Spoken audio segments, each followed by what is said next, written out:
We celebrate 6 decades of devotion to the American idea and the cause of human freedom. Generations of Americans will continue to marvel at the man who lies before us. The cocky, handsome naval aviator who barely scraped through school and had fought for freedom in the skies, who witnessed to our highest values even through terrible torture, and who became a generational leader in the United States Senate, where our nation airs its great debates. Now, airing our great debates is the general way to describe how John approached the work of a senator. I've long joked that his guards at the Hanoi Hilton probably needed group therapy after John was finished with them. Well, let's just say there were times when some of his Senate colleagues were tempted to form a support group of our own. Yeah. He treated every issue with the intensity the people's business deserved. He would fight tooth and nail for his vision of the common good. Depending on the issue, you knew John would either be yours or your most stubborn opponent. At any moment, he might be preparing an eloquent reflection on human liberty or a devastating joke served up with his signature cackle and that John McCain glint in his eye. He had America's fighting spirit, our noble idealism, our solemn patriotism, and our slightly irreverent streak all rolled into one. I will miss a dear friend whose smile reminded us that service is a privilege, and whose scars reminded us of the great cost that brave souls pay for our freedom. John felt like family, but of course, it is Cindy and Roberta and Joe and Doug, Andy, Sydney, Megan, Jack, Jimmy, and Bridget who could truly call this man their own. On behalf of the Senate and the entire nation, thank you. Thank you for lending him to us longer than we had a right. Thank you for supporting him while he supported us.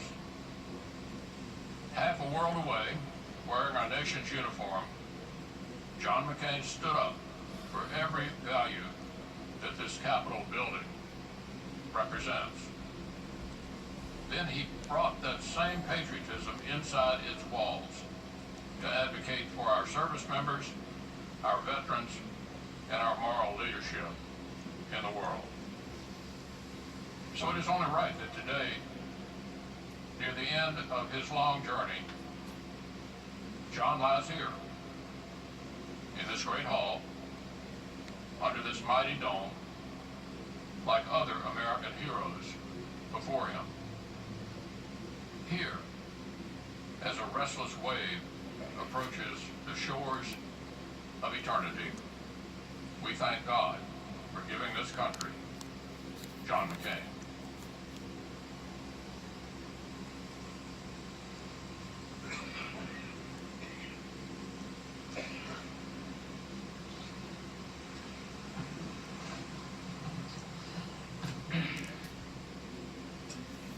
On behalf of a grateful nation and on behalf of Congress, I want to begin by giving thanks to the McCain family Good morning.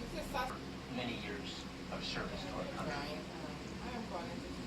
We share your anguish in losing this great man.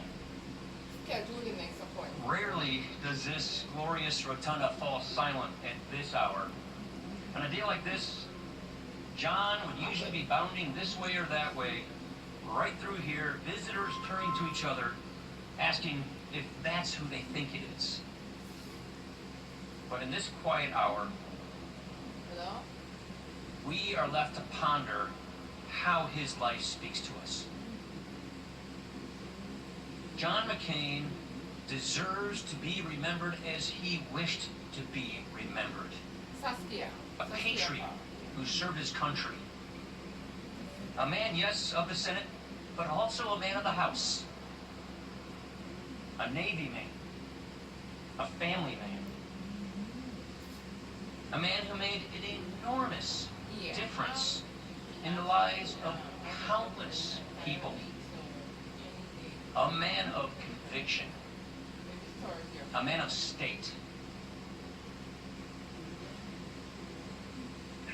There's a line from his farewell statement that really just grabbed me. Our identities and sense of worth are not circumscribed but enlarged by serving good causes bigger than ourselves. That's John McCain. How fitting and how true. What stands out about John McCain is what he stood for. The rich blessings that only freedom can bestow. The sense of purpose that a battle joined can bring. The common humanity that burns in each of our hearts. Hemingway once wrote, "The world breaks everyone, and afterward, many are strong at the broken places." No places. Though the highest office eluded him, he attained what is far more citizens and an example for future generations. Leader Schumer, Leader Pelosi, distinguished members of Congress, members of the Cabinet, members of our armed forces, and honored guests, and most of all, to the McCain family, to Cindy, his children, and Mrs. Roberta McCain. It is deeply humbling to stand before you today at the United States Capitol to commemorate the life and service of an American patriot, Senator John McCain. The President asked me to be here